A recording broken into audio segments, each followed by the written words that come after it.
Hello friends, இந்த வீடியோவில் பொது தமிழ் யூனிட் 7ல் ஔவையார் பாடல்கள் தான் பார்க்க போகிறோம். ஔவையார் பாடல்கள் நமக்கு சிலபஸில் கொடுக்கப்பட்டிருக்க ஒரு டாபிக் ரொம்ப முக்கியமானது.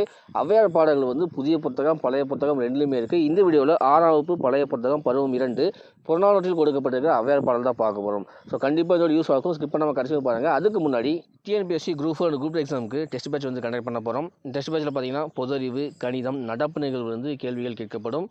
70 டேஸ் ஸ்டடி பிளான் இருக்க போது சிலபஸ் அடிப்படையான தேர்வுகள் தான் இருக்க போகுது. பிடிஎஃப் டைப் டெஸ்ட்டு பிடிஎஃப் வந்து வாட்ஸ்அப்பில் சென்ட் பண்ணிடுவோம். டெஸ்ட் எப்போ ஸ்டார்ட் ஆகும் போது பார்த்தீங்கன்னா 25/4/2025. ஜாயின் பண்ண விருப்பம் இருக்கிறவங்க 22ஆம் தேதிக்கு முன்னாடி ஜாயின் பண்ணிக்கோங்க. இந்த டெஸ்ட் பேட்சை பொறுத்தவரைக்கும் மொத்தமாக 16 டெஸ்ட் இருக்க போது 1700 கொஸ்டின்ஸ். ஃபீஸ் வந்து 180. விருப்பம் இருக்கிறவங்க 9940860536 நம்பருக்கு வாட்ஸ்அப் பண்ணுங்கள். ஃபுல் டீட்டெயில் தெரிஞ்சுக்கிட்டு நீங்கள் ஜாயின் பண்ணிக்கலாம். புறநானூறு. நாடாகு ஒன்றோ காடாகு ஒன்றோ அவளாகு ஒன்றோ மிசையாகு ஒன்றோ எவ்வழி நல்லவர் ஆடவர் அவ்வழி நல்லை வாழிய நிலனே.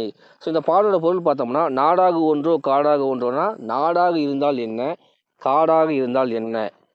அவளாகு ஒன்றோ மிசையாக ஒன்றோனா அவள்னா பள்ளம், மிசைனா மேடு இல்லைனா மேல். இங்கே வந்து மேடுன்னு எடுத்துக்கிறோம்.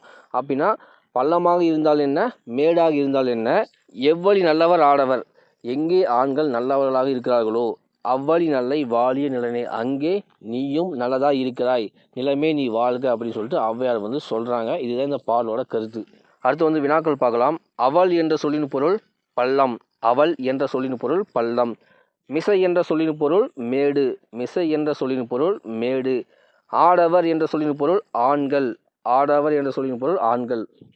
நல்லை என்ற சொல்லின் பொருள் நல்லதாக இருக்கிறாய், நல்லை என்ற சொல்லின் பொருள் நல்லதாக இருக்கிறாய். புறநானூறு பிரித்தெழுதுக. புறம் கூட்டல் 4 கூட்டல் 100. புறநானூறு வந்து புறம் கூட்டல் 4 கூட்டல் 100 என பிரியும்.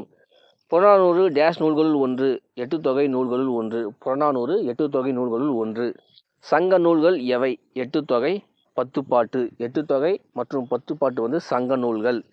சங்க இலக்கியம் டேஷ் ஆண்டுகள் பழமை உடையது? 2000 ஆண்டுகள், 2000 ஆண்டுகள்.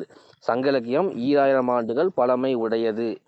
தமிழர்களின் வரலாறு பண்பாடு ஆகியவற்றை அறிய உதவும் நூலாக திகழும் நூல் வந்து புறநானூறு.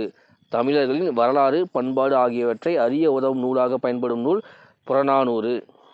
சங்கப்புலவர் மற்றும் அதியமானி நண்பர் ஔவையார். சங்கப்புலவர் மற்றும் அதியமானி நண்பர் வந்து ஔவையார். அரிய நெல்லிக்கனியை அதியமானிடம் பெற்றவர் ஔவையார். அரிய நெல்லிக்கனியை அதியமானிடம் பெற்றவர் வந்து ஔவையார்.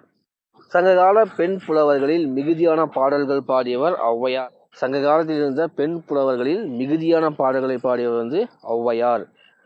அடுத்த பாயிண்ட் பாருங்க. சங்க பாடல் பாடிய ஔவையாரும் ஆத்திச்சூடி பாடிய ஔவையாரும் ஒருவர் அல்லர் வேறு வேறானவர். ரொம்ப முக்கியமானது.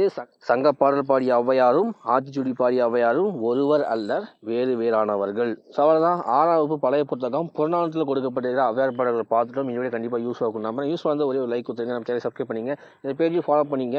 இந்த video TNPSC group 4 group exam பற்றி ஷேர் பண்ணுங்கள். தேங்க்யூ.